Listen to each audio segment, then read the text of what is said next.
కనిపిస్తుంది అందరూ జనాల్లో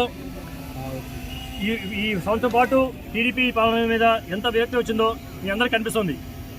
ఈరోజు ఈ ర్యాలీ ఇంత ఘనంగా జరిగిందంటే కారణం ఇప్పుడు జరుగుతున్న కూటమి టీడీపీ ప్రభుత్వం వాళ్ళు చేసే అరాచకాల కారణమే. వాళ్ళు కేవలం ఎన్నికల ముందు ఇచ్చిన వాగ్దానాలన్నీ మర్చిపోయి రెడ్ బుక్ పాలన చేస్తున్నారు.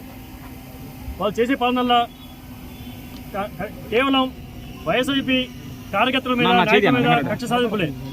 ఇప్పుడు చూస్తే మీరు గత సంవత్సరంలో దాదాపు వైఎస్ఆర్ కార్యకర్తల మీద కానీ నాయకుల మీద కానీ 800 దగ్గర 800 దాకా కేసులు పెట్టారు. 1000 పైన కేసులు పెట్టారు. 800 దాకా మర్డర్ రేట్ కానీ మర్డర్ కానీ అందులో చనిపోయిన వాళ్ళు 300 పైన ఉన్నారు. ఇది కేవలం వాళ్ళ రెడ్ బుక్ పాలనే.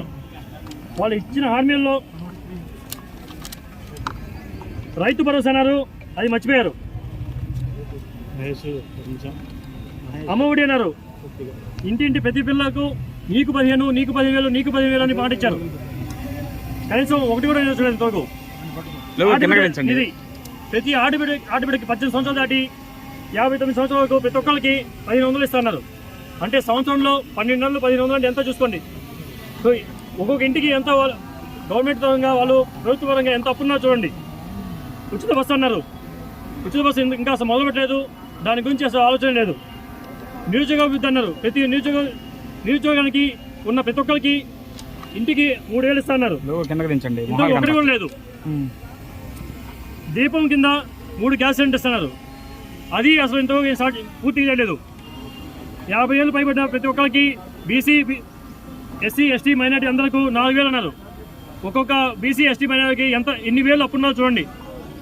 విద్యా దీవెన కింద ప్రజలకు చాలా హామీ చేశారు, ఇంతవరకు ఒక హామీ కూడా నెరవేర్చలేదు.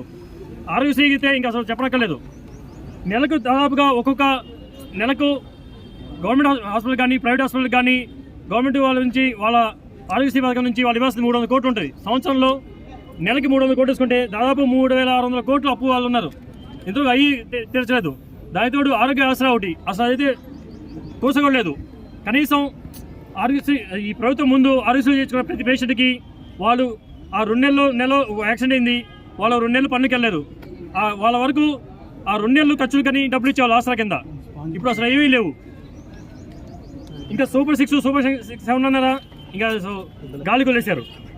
పెన్షన్ల కింద చూస్తే ఇప్పటిదాకా ఇంతకుముందు గవర్నమెంట్లో 66 ఏది కనీసం కరెక్ట్గా మనం ఎలక్షన్ కూడా రాకముందు 66,34,372 ఉన్నాయి. ఇప్పుడు దాదాపుగా 4 లక్షలు తీస్తారు అందులోంచి. దయచేసి వాళ్ళన్నింటినీ మళ్ళీ వాళ్ళందరికీ మళ్ళీ ఇవ్వాల్సిందని కోరుకుంటాం. సంక్షేమం లేదు, రేషన్ కార్డులు వాళ్ళకి ఇంతకుముందు ఇంటింటికి వచ్చాయి బండ్లు, ఎవరికి వచ్చి వాళ్ళ ఇంటి దగ్గర వచ్చి వాళ్ళకి రేషన్ ఇచ్చేవాళ్ళు. ఇప్పుడు మనం చూస్తుంటే ఒక 60-70 సంవత్సరాలు కూడా 20 కేజీల రేషన్ మోసుకొని షాప్ నుంచి గంట తరబడి షాప్ ముందు నించొని వాటిని ఇంటి దగ్గర మోసుకెళ్లాల్సిన పరిస్థితి. సంక్షేమం లేదు, అభివృద్ధి అంతకంటే లేదు, పథకాల అమలు లేదు, ఇచ్చిన హామీలు కూడా ఒకటి కూడా లేదు. కాబట్టి ఈ కూటమి ప్రభుత్వం ఇచ్చిన హామీలన్నీ అమలు చేయాల్సిందిగా మేము ఎంఆర్ఓ వాళ్ళని కలిసి వాళ్ళని మెమోని సబ్మిట్ చేసి పై అధికారులని ఆ పైన గవర్నమెంట్ని కొంచెం ఒత్తిడి చేయాలని కోరుకున్నాం. ఈరోజు కార్యకర్తలకి ఇక్కడ పాల్గొన్న ఈ ర్యాలీలో పాల్గొన్న ప్రతి కార్యకర్తకి ప్రతి నాయకులకి ఎంపీటీసీ జెడ్పీటీసీ మరియు కన్వీనర్లకి సీనియర్ నాయకులందరికీ నా ధన్యవాదాలు.